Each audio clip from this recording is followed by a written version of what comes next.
What is this? Coke Life.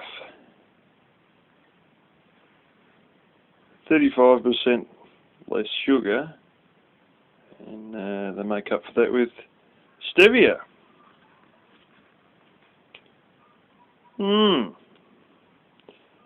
Over in Japan, all the Diet Coke for years, since the mid-80s or whatever, has been completely stevia, 100% stevia.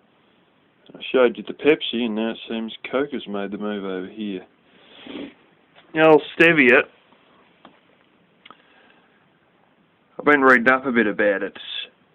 I can get plants, little seedlings from Queensland.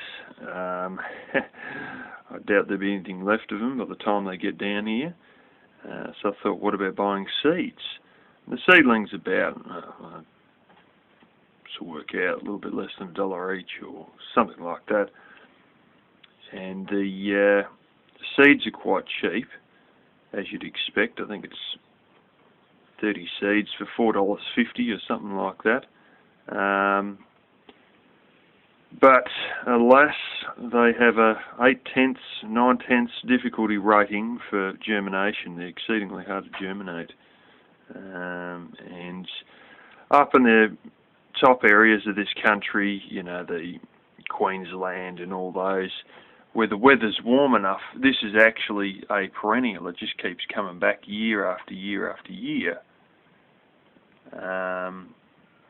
I don't know if it's, you know, got a limited amount of years or it just sort of goes, yeah, for ages, but it does keep coming back, you know, and you'll get quite a few years out of it.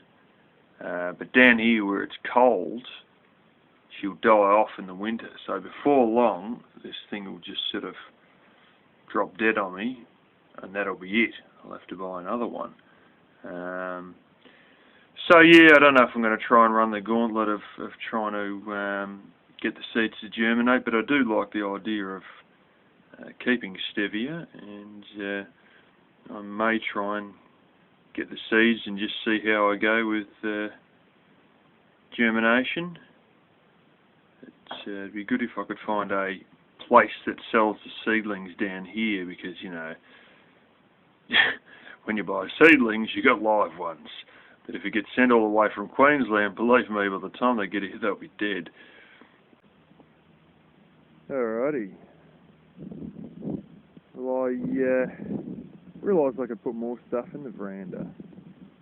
This is all those peppercorn logs. I don't know if they're going to be dry enough to really burn. Once before I had a eucalyptus log and I left it as a length, and then I cut it up just before, like just in the end of autumn, and everything was sort of steaming, even though it had been cut down in spring. But these have been sliced up on the spot, but I don't know if they would have needed to be split to actually get them to dry fully or what. There's a few, most of them have got little questionable borer marks, not many, but I'm not risking putting them in the veranda, like this, where you've got part that's live, part that was live, and then part that's been dead for years. You had one particular big branch to come down. But, yeah. Anyway, a lot of these I hope to put in as all-night burners. They may be split at that time, but of course, you know, they're not going to dry out anymore. There's ones like this has been down the base where it's cut, you know, multiple sides. There's a chance that dried out enough anyway, and ones like that, you know, and like that and whatnot. But either way, I'd rather have them undercover and ready to go than sort of pissing wet when they could have had a chance to be undercover, and also primarily it saves me from going out in the rain to, well, get logs.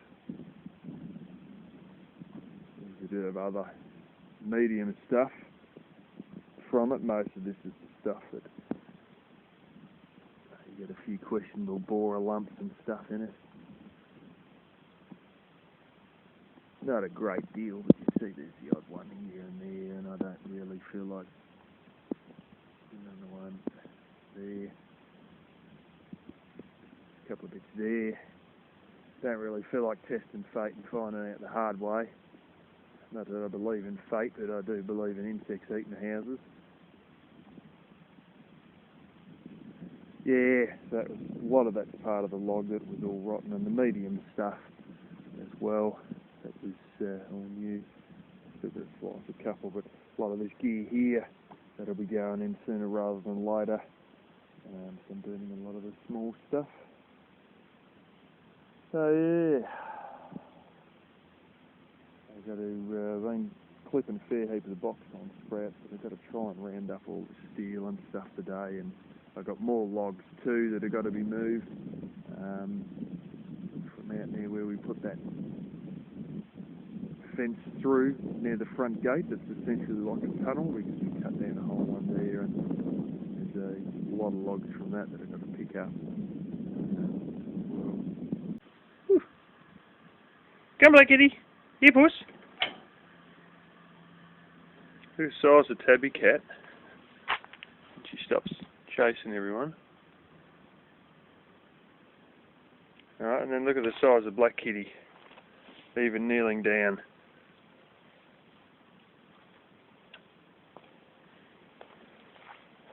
I don't know if you can see it well enough with this camera. Come, puss.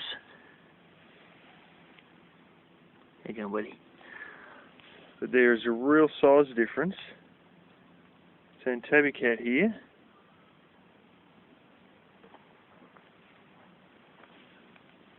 and Black Kitty. It's a dramatic flaming difference. I reckon there's about 2 or 3 inches length difference. Tabby Cat's definitely got a longer tail, but I think that's because of a longer body. And I mean, even the body width, like the width, you know, of the ribs and the guts and all that. It's like as though she's quite a bit bigger, like 2 or 3 inches longer on that compared to Black Kitty here. I don't know if the camera shows it that well, but I tell you what, when I'm patting them and they're sitting on the bed, or when you watch them eating out of the food bowl, and they're both kneeling in the same position, you can tell there's quite a difference in size. Okay, there's a few bits I might keep for a chicken coop and that. There's a couple of crap. Also, these fridge things have got a whole bunch more to throw out here. So basically this here is all going to go to my father's place. And there's more than just these. I've actually got a few other things. I've got other stuff already loaded, and yeah, so that'll be spare metal for him to make stuff. Tanks down there, he made that out of pipe. Much the same sort of pipe as this. I mean, some of these, a lot of this is all smaller stuff, but you know, like, that's an I-beam. These are solid rod, believe it or not. The random bits of pipe and crap, and a few chair frames, which are always good for small things. I've actually got a table where I just angle ground the back of the, I know it was wooden frame, yeah, I just cut the back off, so you just have like the base, and then I screwed a very highly polished and stained small bed head, single bed head. It looks beautiful, on top of the frame after I cut the back off. And that's, well, I keep a bunch of tools like that in my house, but yeah, anyway, I'll show you something else. We've got another plan here. Alrighty, I did talk once upon a time about slashing a lot of this stuff, because these clumps of grass, if slashed, start growing all of a sudden, much like pruning things. They're sort of stalled because of all this dead muck that's sitting here, but if that's gotten rid of, then you're sort of ready to, you know, you open it all, the base up to the light, and then all this stuff that's green down here gets a chance and up it goes. Otherwise it stays like this for years at a time. And a lot of this is just a whole bunch of dead shit that can be kicked out of the way. Well, you can slash it. That takes a bloody lot of diesel and a bloody lot of time. And I don't have the money for the diesel, basically. But there's another method, and my father talked about this, and I said, look, I don't know if I've got money for diesel. I don't know what's going to happen with the welfare office and all that. You know. And he said, well, don't worry about it. I'll pay for the diesel now, and you can pay me back later. What he wants to do is get this rig and drag it over the top in one direction and then go back the other way, and it should break all the top off, much the same as me kicking it a few times. What I showed you there wasn't too bad. That's reasonably alright. It could do with it, but it's not terribly bad. But when you get further down there, it is really easy. 2 kicks and the whole lot just comes out. And there's a lot of it that's like that. But because of the width of that, and the fact you can travel quite a speed with that on, whereas a slasher, you only cover, what is it like, 4 or 5 foot, and you've got to drive a hell of a lot slower. You burn up a whole lot more diesel. And then you end up with windrows, which are like basically your line of grass. And because it's sort of in a pile, it will never blow away, and it sits there. And the only way to really, it'll sit there for years to come. The only way to really get rid of it is to bale it up, which I'd have to bring someone else in, and that'd cost real money, and then the hay would be so useless that it'd only be good for putting in a stack and burning on the bonfire, because there's nothing, this dead stuff is just shit, it's just pure fucking crap. It's all sort of slightly on the mouldy side, that's why it's got a slight grey tinge to it. Nothing's going to eat it, and even if it did, there's no nutritional value anyway. But this will be the cheaper, faster way to do it. And also, when you do it with that, it never windrows it. It just leaves it where it is. And there's a higher chance that it's actually going to just blow away, where if it's in a windrow, it's too heavy to blow away. So the plan is to go over some of this. You sort of see a line that runs through there. This was mowed a couple of years ago, 2 years ago, and then about a year ago it was mowed only around the almond trees. And they've continued to nibble it all down, and this isn't too, there's not too much dead stuff here. But then you cross over into here, and look at it all. It's all big clumps. It's all dead shit that will break out with basically 1 or 2 kicks.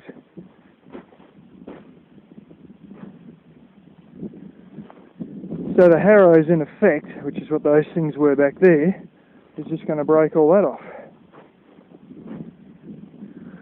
And give all the lower stuff a chance to get the light in and actually grow and be green, like these little ones here, and then actually get a chance for the sheep to eat them, as opposed to just sit like a blooming bunch of stale dead crap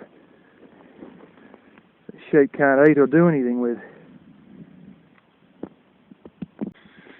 Alrighty, I got a few of the bits of pine here. I dropped off all the steel. Flaming hell, there's a lot of it. So I've got to get all this stuff inside.